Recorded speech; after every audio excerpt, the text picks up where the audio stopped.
Every day, the future's getting closer.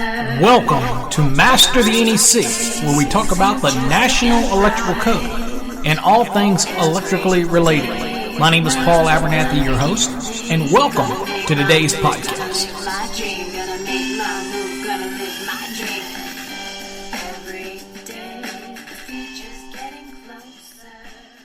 Well, hello everybody. Welcome to another episode of Master the NEC, where we talk about the National Electrical Code and all things electrically related. My name is Paul Abernathy, your host as always, and I want to welcome you to today's podcast.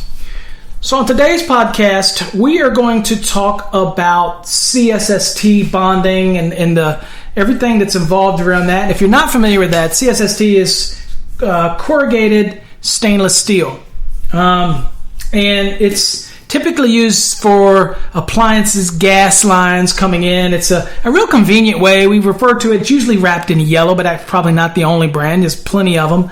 And there's some called Counter-Strike that's actually more of a carbon-based that they say don't need to do any of this bonding we're going to talk about today. But the normal CSST corrugated stainless steel tubing, the problem with it is that people are confused with who's responsible for this.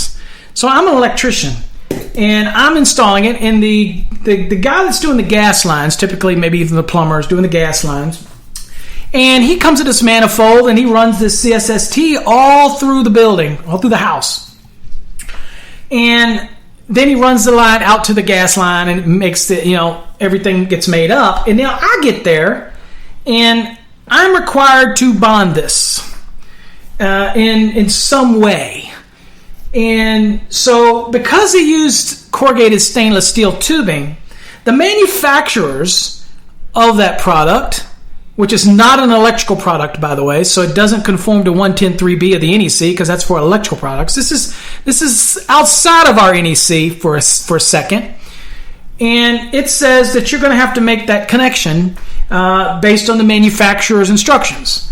So for whatever reason, they determined that they need to have a 6 gauge or whatever it is run to their equipment, whether it's at the manifold or whether it is outside of the terminations, whatever. They give you these instructions and you're supposed to do it. The electrician is thinking, you know what, that's not in the scope of what I do. That falls under the gas code, and I don't have nothing to do with the gas code. Why wouldn't the plumber do it? I mean, why wouldn't they in conformance with NFPA 54, which is the National Fuel Gas Code? I'm an electrician. I don't deal with that.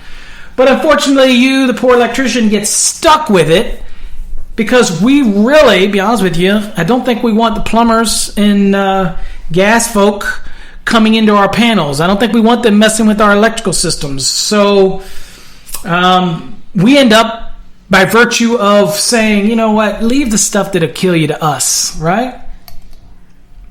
So we end up running it. Now, whether or not you charge for it, I hope you do. But whose code does it fall under? Well, it's, if you're dealing with the fuel code, those who have to use that standard will generally make that connection and they'll do everything. But many times they leave it up to the electrician. Now, in the realm of the electrician, we like to fall on what's called 250.104, and that is the bonding of piping systems and exposed structural metal.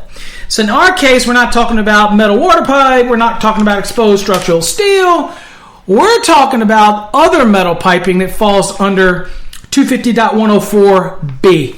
And let's kind of look at that for a second. So if you've got your code book, let's kind of see why in the electrical realm, most electrical folks realize that the reason you're bonding the CSST is because those folks have issues with lightning. Those folks have issues with transients, surges, lightning strikes, creating pinholes, causing things to blow the freak up. Well, we're talking about bonding it, and we're having to make the bond. So what does the electrician have to do? Well, typically it happens, it gets put in, and they leave a lug there either on the manifold or to the connector at the point upstream from the manifold where it connects to the gas line that comes in or right outside. And so we have to make that connection. Now, you never make that connection right to the actual CSST because that stuff's so thin you can pinch it. It has to be with the proper fitting either onto the manifold or onto the actual connector of the main line that's coming in at the point where it changes over from the fuel line into the CSST. Anyway, so you make that connection, follow the instructions based on the manufacturers that supply it. The problem is many times the electrician doesn't get those instructions. They came when the individual did the gas stuff, and he's familiar with the National Fuel and Gas Code, but we're not. We're the electrician. We're familiar with the National Electrical Code. We're familiar, some of us are familiar with UL standards or product standards that pertain to the equipment. Look, man, we don't get much into that other than we got to bond something. So the National Electrical Code says 250.104b says this. It says, if installed in or attached to a building or structure, a metal piping system, including gas piping, that is likely to become energized shall be bonded to any of the following. Okay, so first of all, I have to determine that it's likely to become energized. Now, where would it likely become energized? Well, if it's just a normal gas line coming into a building, maybe the fire people don't want you to bond to it, and others want. The key is whether it's likely to become energized. Now, if the metal piping's coming in, just say hard steel pipe, we're not talking CSST right now, we're just talking hard steel pipe, that comes in.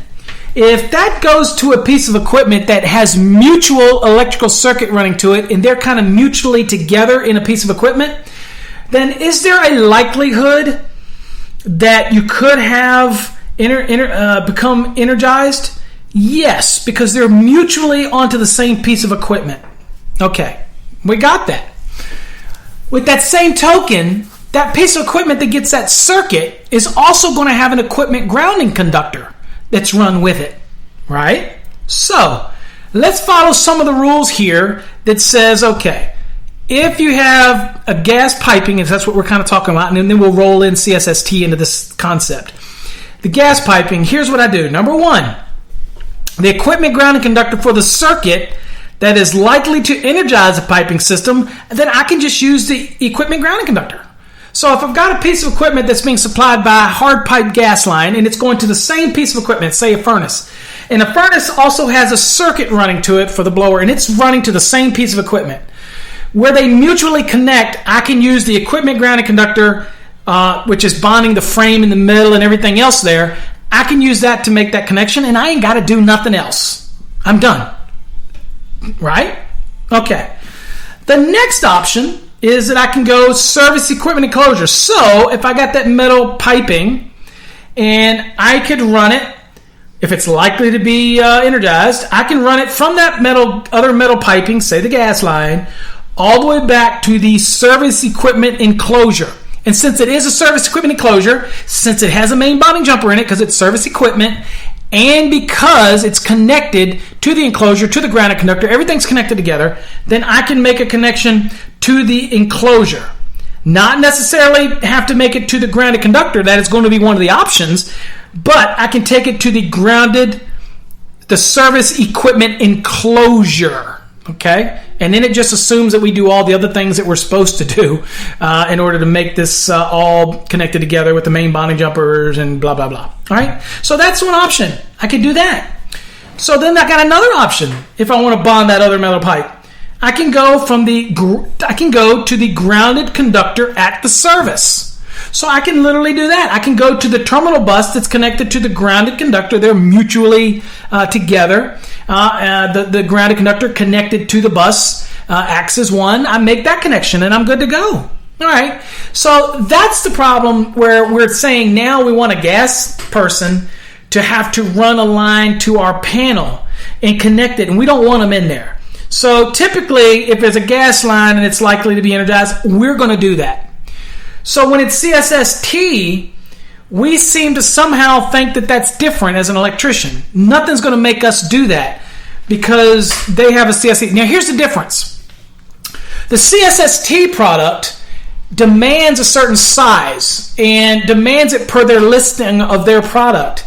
And the problem with the electrician is they say, well, isn't that CSST going to a piece of equipment that probably also has a circuit running to it with an equipment ground? Then I make that connection. and that's going to serve the equipment ground's already there. It's already done. I don't got to do anything else. But that might be a 14 gauge or 12 gauge, whereas the manufacturer of the CSST says, no.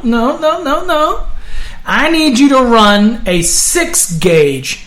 I'm not going to accept that equipment ground and conductor. That's where the argument kicks in, because the electrician says, I ain't got to do nothing else, my brother. I'm done.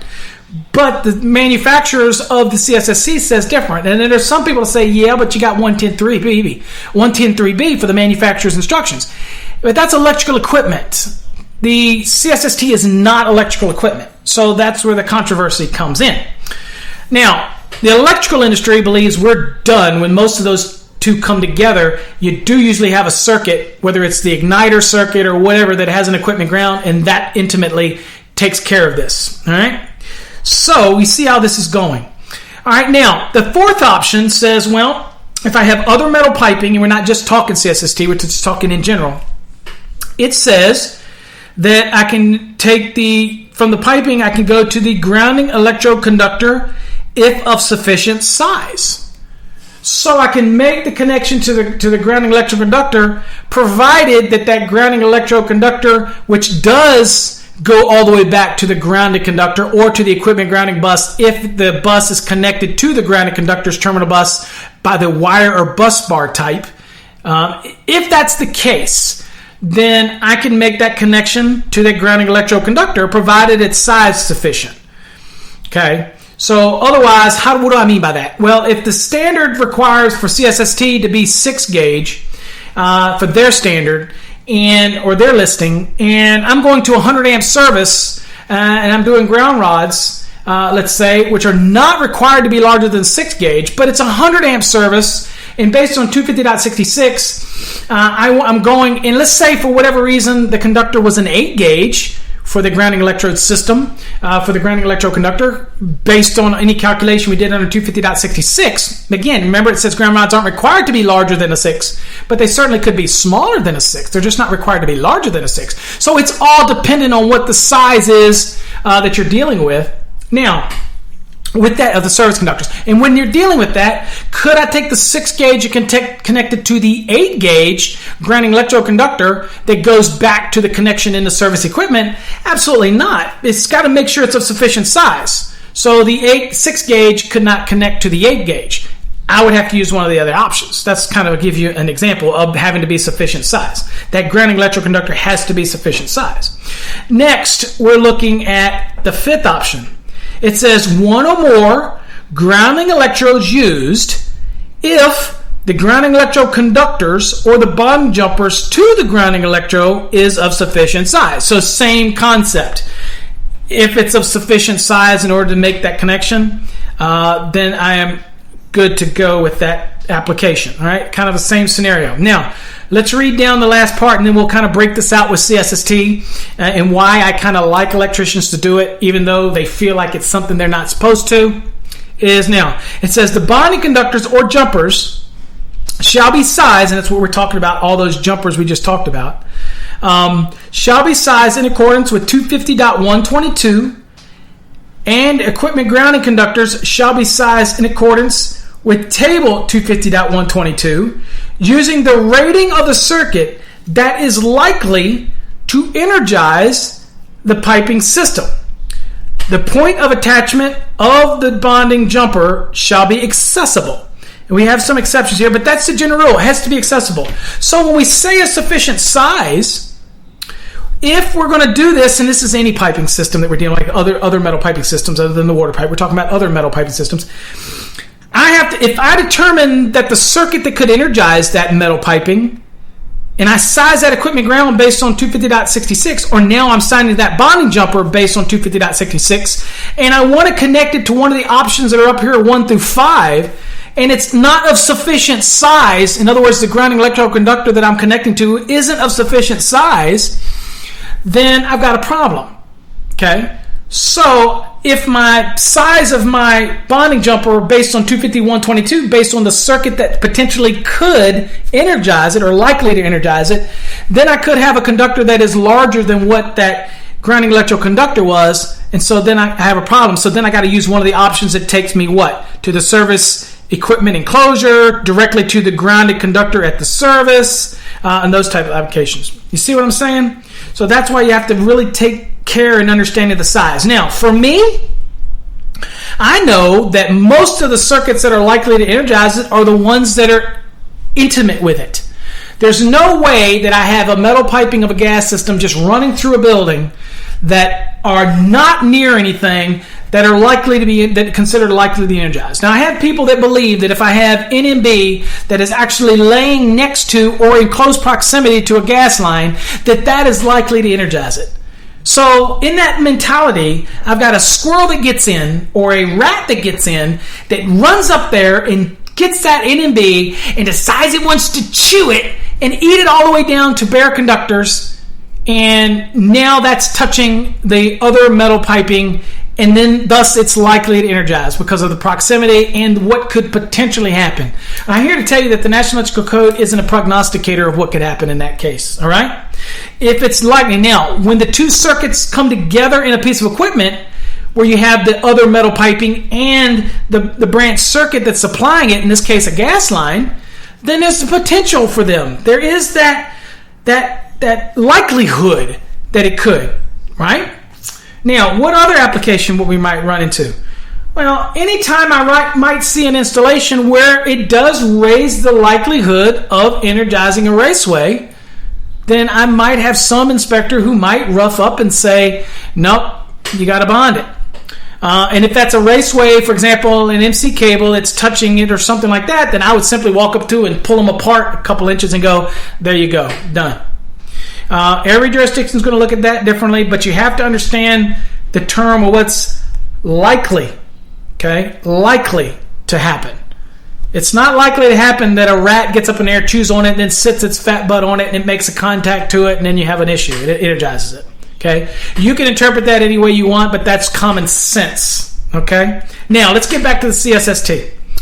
Because they usually come in and they will go to pieces of equipment that has an automatic ignition on it or something that's designed for them to be intimate together, then, or because the manufacturer requires you to bond it anyway to the system, the question becomes, why do I as an electrician have to do anything other than just use the equipment ground that's in the mutually connected circuit that comes to the same piece of equipment that has the CSST connected to it? Then in my belief, and most of the electrical industry, is you don't have to do anything. It's done. It's bonded. I've done it. It's fine. Where the manufacturers of the CSST will say, nope, it's got to be the 6. Well, that's where the argument is, who runs that 6? Now, I'm a belief that I think that instead of this long-running debate, and I don't necessarily think it needs to be in the code, I'm under this long-running debate where I said, you know what, if the manufacturer calls for the 6, I'm going to run the 6. I'm going to run it to one of these locations, not because of likely to be energized, but because the manufacturers of that equipment, yes, I don't have a copy of this 54. Yes, I'm not a gas and plumbing guy. But we've come to the understanding that that's what they want. There's been enough debates over this. So I tell electricians, just do it. And hey, guess what? Make sure you charge for it. It's just one other wire that you've got to run. Make sure you get paid for it. That's all. Right? Simple.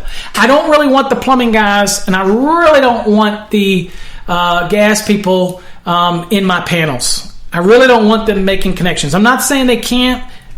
Some of them might be cross-trained. I just don't want them, and it could borderline them doing electrical work, and it might get them in trouble depending on the jurisdiction. I'm not going to be the judge of that, but I'm just saying it could. They need to stay within the scope of what they're good at. So people say, well, Paul, shouldn't you be an advocate for getting the rules that they argue every code cycle about getting the requirement in here for the electrician to have to run that? Absolutely not. I do not. I believe that can be taken care of at a local level. I believe there can be some mutual agreement on that. But I also seem to believe that I don't think the 6 is going to matter, because you got to remember, we're talking about bonding in the code. They're talking about lightning and things like that. They're worried about that thin stainless steel tubing getting pinholes in it due to surges from lightning strikes and things like that can be imposed on the system and create a hazard. I get it. Okay? Now, yes, it's bonding it. Yes, if it comes energized, we're bonding it. I get all that. But they're really worried more about lightning. They're worried about potential damage to cause leaks in this product. Okay? So, the good news is we do have an informational note here that says additional information for gas piping systems can be found in Section 713 of NFPA 54. So we all have to work together, right?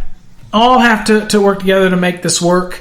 And so, again, my plea to electricians, hey man, just charge for it, run a 6-gauge over to their manifold or run it over to where the gas line is and leave it curled up for them, and they'll put the clamp on it or they'll make the connection.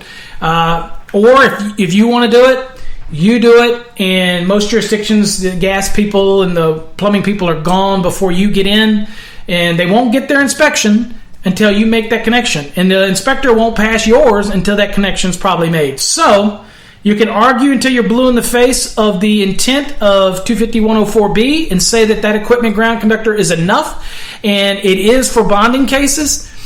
But at the end of the day, you got to make somebody happy. And so sometimes you figure out that wrestling with a pig in mud, after time, the pig likes it.